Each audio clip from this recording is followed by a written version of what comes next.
Liplipan mga prekoy, gikanaan si Pare Direk na adre may sa Pitogo karon. Oh. Kabirada na sila mga prekoy.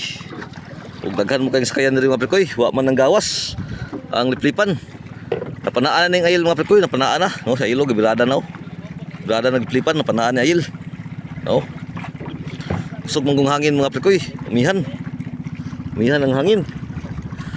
Pero adlaw. Gahapon mga prekoy, gawas ng liplipan, kuha lang tag-upat tubok, tag-upat tulo. Upat tulo ilang kuha. Dool lang mga prekoy, dool na. Mao na ikan ano mga prekoy, si Direk, no, klarohon to mga prekoy. Oh. Mao na siya, si Pare Direk, no. Kanaan siya. Gunason kita mga prekoy, sige na sa kuha dire. Og dool lang mga prekoy, og dara mga prekoy, kita na ang liplipan, oh. Kita na mga prekoy. Dako kay isdaan ni mga prekoy, dako kayo. Oh. Kadakuha oy. Dah. Dakuha jud mga prekoy. Nawa yung mga prekoy, oh.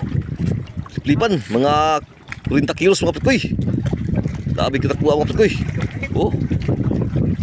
Dah. Dabi kita kuha sa isda mga prekoy. Bilong-bilong ang pamaon la diri mga prekoy, kaon kay bilong-bilong. Mao ni nakakuha gupat gapon mga prekoy, oh. Season